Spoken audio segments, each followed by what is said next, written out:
We're going to start this press conference early today. No, I'm just kidding. All right. Good morning, everybody. Today is the day for celebration. This morning, we mark a major milestone in how we manage and protect our most important resource, water. We faced many droughts before, and we have gotten through them by working together to secure our province's water supply. This year, we are taking this challenge head on. The past month or two have brought more snow and rain, which absolutely has improved our situation slightly. But snow on our mountains is still low, and that snowmelt fills our rivers. Many reservoirs are still low, and ground is already dry from last year.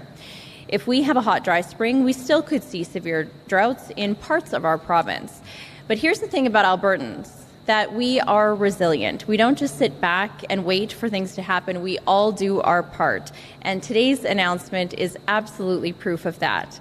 As early as last fall, we knew that Alberta could face a significant drought this year. We also knew that in 2001, water sharing agreements between irrigators and others helped the province get through a major drought.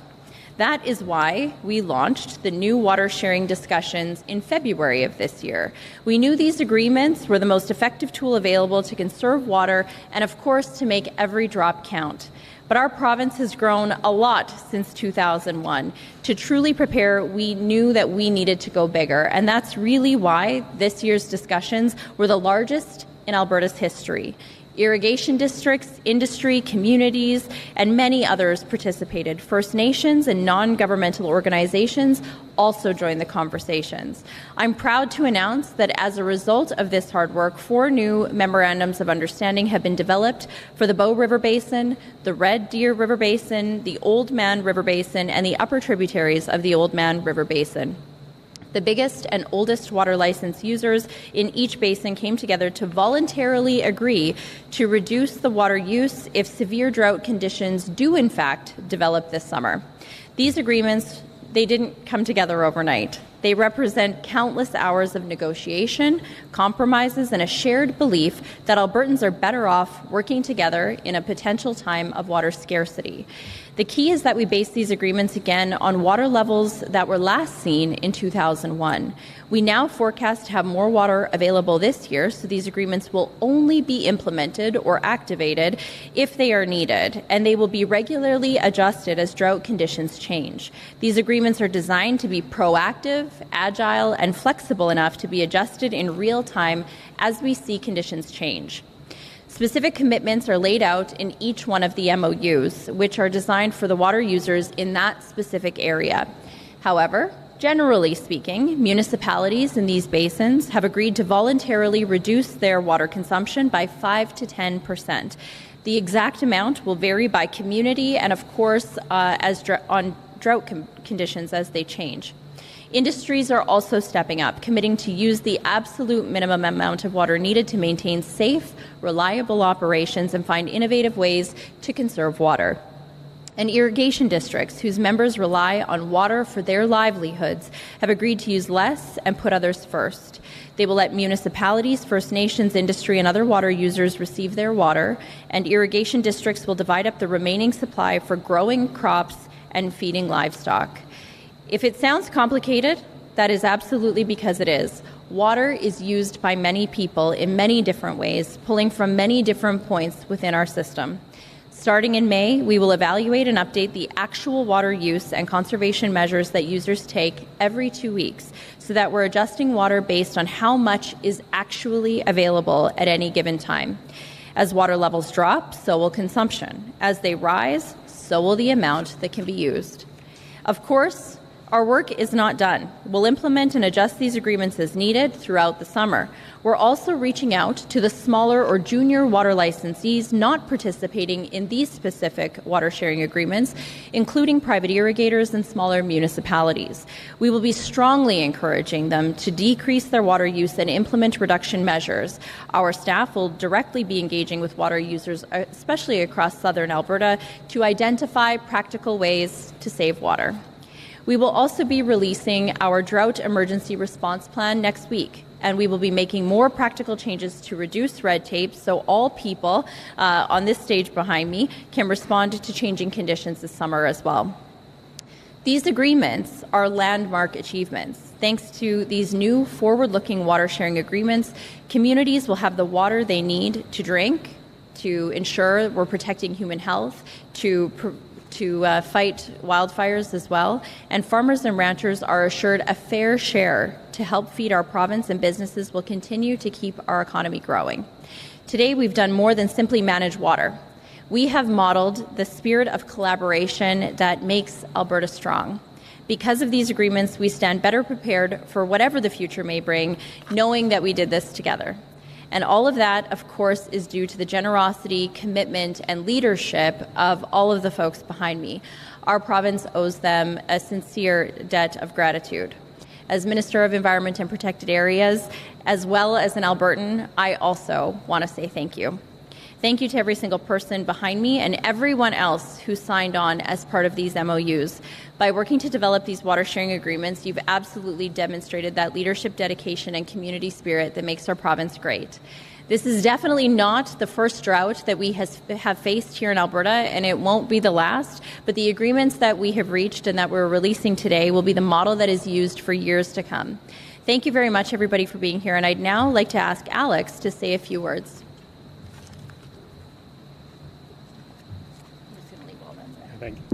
Thank you, Minister. Good morning, everyone. My name is Alex Ostrop. I'm the chair of the Alberta Irrigation Districts Association, the organization that represents Alberta's 11 irrigation districts. I'm also a farmer, and I farm with my wife and 2 kids near Tabor, Alberta, about 3.5 hours to the southeast of here. It is an honor to be part of this announcement today, and I would like to thank Minister Schultz and her staff for leading this exceptional effort. I would also like to thank Minister Sigurdsson and his staff for their dedication and support to this process. It is not easy to come to a water sharing agreement during a time of drought. I do not think that there is a resource which solicits stronger opinion or has greater emotional pull than water, and rightfully so. So it is truly a testament to the people of Alberta that we're able to make this announcement today. We have finalized water sharing agreements which not only help us to navigate this drought, but also set a precedent for how we approach future water shortages. I think we can all take great pride that we as a province came together when faced with this challenge. I want to thank the municipalities and industries that were part of this effort, as well as the junior license holders that have been asked to mirror the water conservation efforts that are found in these agreements. In particular, though, I would like to thank the irrigators. Although irrigation districts hold some of the oldest, most senior water licenses, irrigators consider the communal approach to water as imperative, especially in times of drought. It is in that spirit that irrigators provided irrigation districts the mandate to enter into these agreements. It is also the same spirit which allowed the irrigation districts to reaffirm this year's human use of water and livestock sustenance declaration. This is a declaration that was first signed in 2010, and it ensures that water for basic human needs and livestock sustenance will always take precedence and priority over water for irrigation. When it comes to water this year, we must all do with less. The water allocation for irrigation farmers in the Oldman Basin and the upper tributaries to the Oldman this year, which includes my farm, is currently set for 8 inches. To put that number into context, it takes about twice that much water to grow a crop of potatoes. And typically, we would expect between 16 and 18 inches of water allocation. As you might expect, this 8-inch allocation will have a significant operational and economic impact on each affected irrigation farmer. And they have spent the spring making tough decisions with respect to cropping and rotation. But irrigation farmers are a resilient bunch, and they've learned to adapt. And this is not the first time that we have faced water shortages. We have continually invested in efficiency and sustainability improvements, both on-farm and at the irrigation district level. We irrigate more acres with less overall water diversion than we did 30 to 40 years ago. The highly efficient irrigation district infrastructure that we enjoy today exists due to the partnerships forged in our communities and with all levels of government. We recognize that we are facing significant challenges. The wet and dry cycles, as well as individual weather events, will become more extreme. We must continue in adapting to this new reality and we must continue to seek partnerships with respect to how we manage this precious resource. So we see today, and the formalization of these agreements, as a continuation of working together with all stakeholders of water. And what that really means is that it's a continuation of working together with all Albertans. So thank you again, Minister Schultz, and all those involved in making these historic agreements a possibility and a reality. Thank you.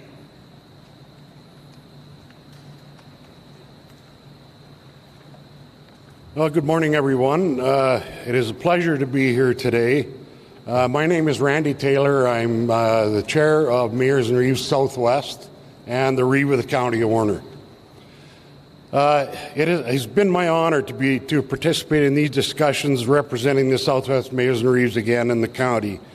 In our communities, we have seen the drought firsthand, and we know how the drought in the last few years has been and how critically low our reservoirs are now.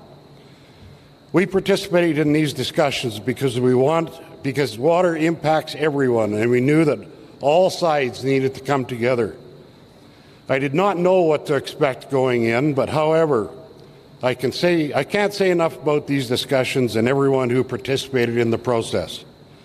I applaud the provincial government for being proactive and facilitating these water sharing agreements. From my perspective, they established a common understanding of water needs, of not just for our towns and villages and cities, but irrigation and industry as well. It established a real awareness on how we use water, how irrigators use water, and how the system works, and the many other commitments attached to our water. Water conservation is critical. Right now, nothing matters more to our communities, our agriculture sectors, our forestry, than to get our water reserves built back up and start working on more storage in the future. I think these agreements will help in a big way. It's not just us acting alone. It's not just irrigators acting alone. It's all of us saying we will work together. The old adage that we are just a drop in the bucket, so it doesn't matter, doesn't work anymore. Irrigation districts are voluntarily dropping their water, and that is food production. So we have to be on board as municipalities to save every drop we can. Every little drop makes the big difference in the end. These agreements will help us all work together, manage our water, and make it count. I'm very pleased to be involved in this process and think these agreements will be a big help this summer. Again, an amazing job by the provincial government and WaterSmart. WaterSmart was brilliant putting this together and keeping us together and keeping reports back and forth for us. So thank you again for the opportunity to represent Southern Alberta in these important discussions. Thank you. Thank you, Reeve. We will now open the floor to questions. Friendly reminder that it will be one question and one follow-up. We will start in the room before going to the phones. If you could just line up right here with the mic. It's Boisvert, Radio-Canada. So my first question is about the 5 to 10% reduction. Is it currently in effect? Is it the first measure that is inscribed in the MOUs? What is it? Right, so that is one aspect to these MOUs. There are 5 different things that we're looking at as part of whether or not we need to activate or when we need to activate these actual plans. The last piece of information that we're looking at is still that snowpack information.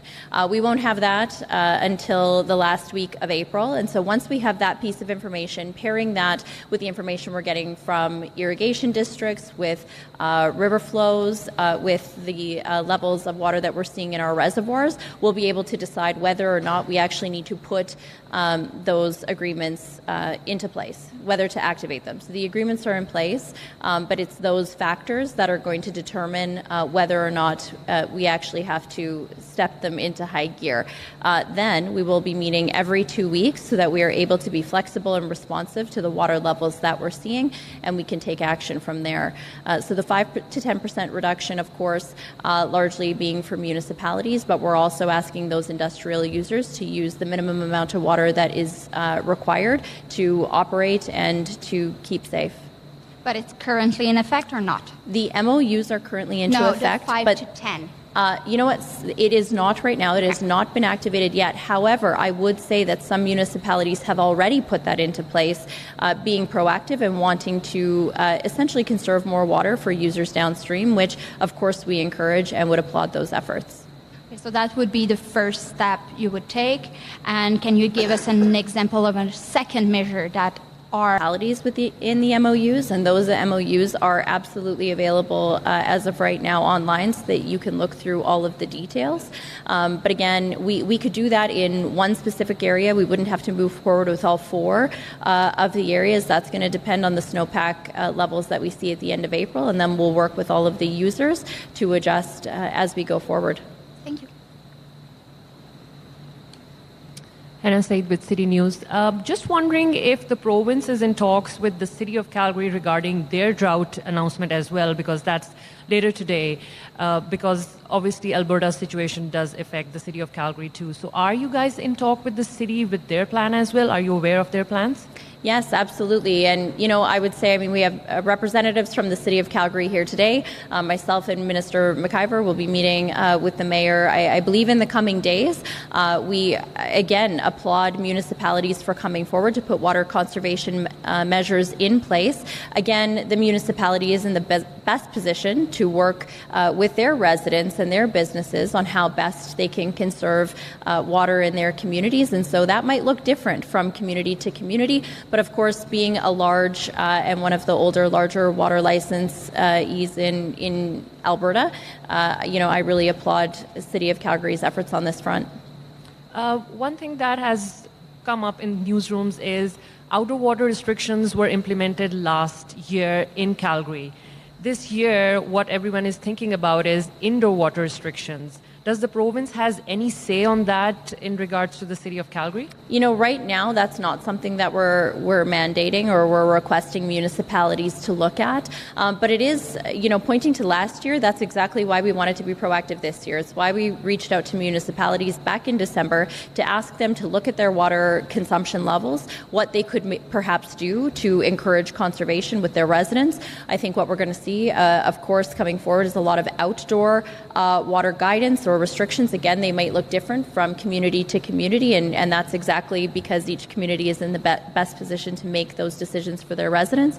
But we are not mandating any indoor water restrictions. I would say, though, that this is a reminder for all Albertans, no matter where you live in the province, to be mindful of your own water use. So whether that be in your home, outside your home, or if you're a business owner, an industrial user, think about how you can use water more wisely, because every drop you can conserve can be used by somebody downstream.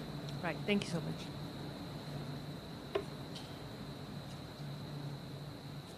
I just wanted to ask about how this impacts farmers. Like if they're cutting down their water by say 50%, how do you work with farmers so that they can share from farm to farm, or I guess work with the province to make sure that they get the right amount of hay bales they need, or the food they need for their cattle, things like that. Just it's a big issue for them that they've been expressing on. Absolutely, it is, and I'll probably hand it over to Alex to talk a little bit more in detail. But I want to say this: we are very grateful for our farmers and our ag producers here in Alberta.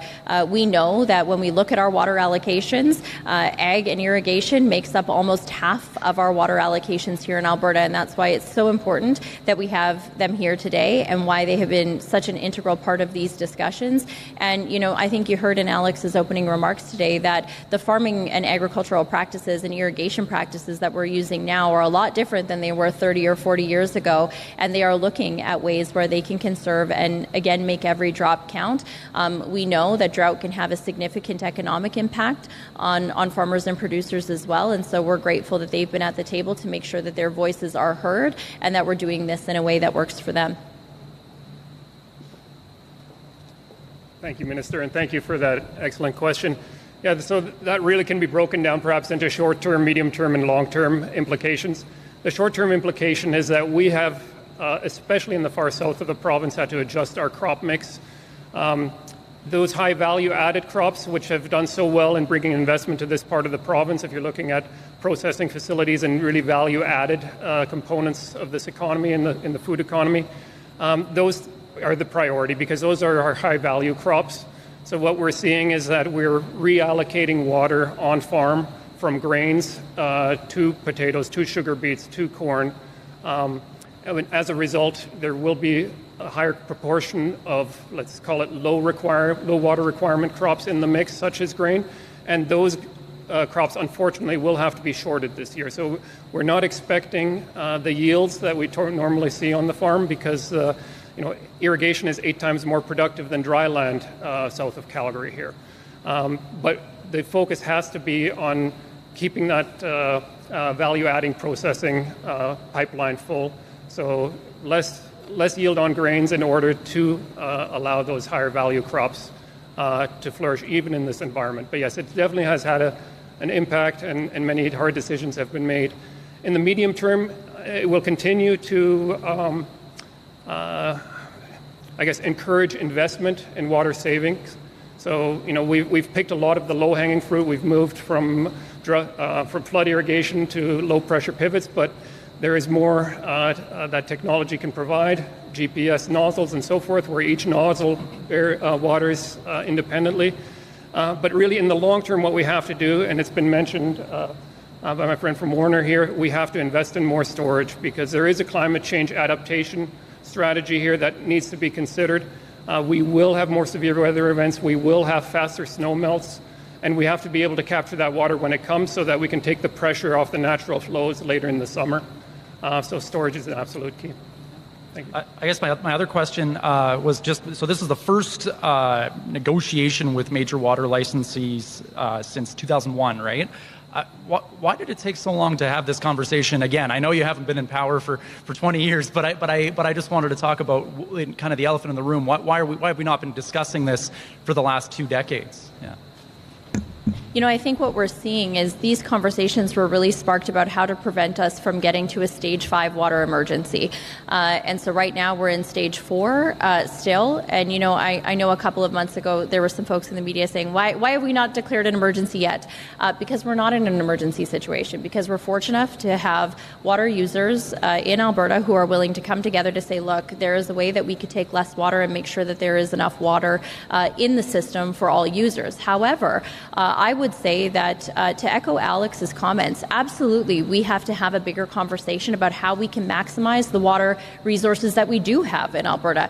That's exactly what the Premier has asked me to do, and it's why we put the Water Advisory Panel in place, not only to get us through the next couple of months, but to take a look at the bigger picture in terms of how we manage water, what storage we do have, making sure that we're not passing more than our share of water onto other jurisdictions, that we're using it both for the municipal, the human and industrial uses that we have, given the growth that we're seeing in our population and in all of our major industries right now. So that's something that absolutely all of the discussions that we're having now are going to roll up into that bigger picture on what the future needs to look like when it comes to water.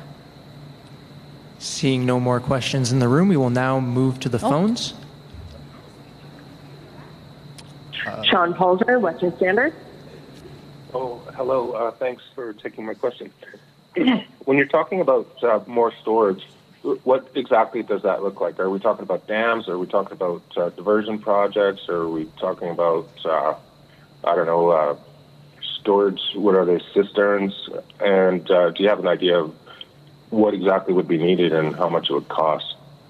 That's exactly what we're working on right now. We know that storage is something, it's raised every time we do a teletown hall on drought. It's been raised a number of times across the province. Obviously, in this year's budget, we have commitments to look at projects like Ardley and Airmore. We're working on consulting with the public on the Bow River Reservoir options that are being put forward and looked at right now as well. But in addition to those major projects, we are also asking our water partners across the province for their ideas on where additional storage is needed. WaterSmart and the excellent modeling that they've been doing is going to be absolutely imperative to that work. But we are looking at any and all ideas based on the current water use in each basin of where the most effective and efficient storage additions would be to the system, and then hopefully mapping out a plan for what that's going to look like for 10 and 20 years down the road.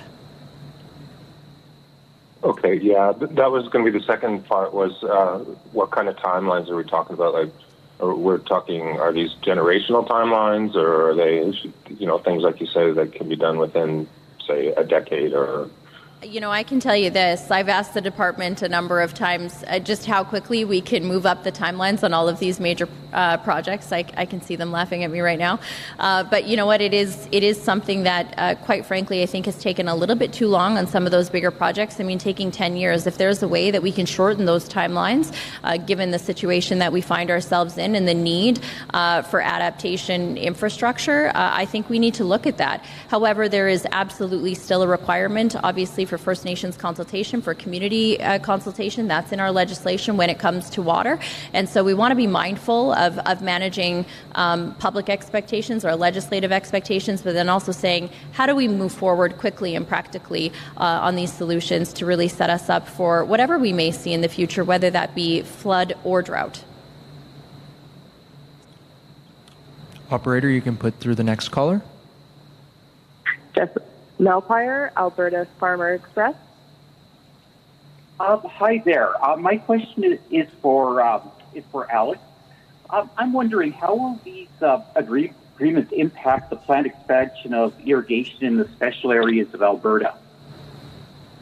Sorry, could you repeat the question one more time? Okay. How will this agreement or these agreements impact the planned expansion of irrigation in the special areas of Alberta? Oh, so these agreements are for the current 11 irrigation districts, and if I heard the question correctly, the special areas, the question was with respect to special areas. They are not impacted by these agreements. Nevertheless, we are looking to have everybody play their part, and that was indicated earlier that the junior license holders and all those that were not at the table will be approached with the expectation that similar water conservation efforts be made on their part. But the signatories themselves are just the irrigation districts, the current irrigation districts themselves. Okay, thank you. Thank you. We can put through the next caller.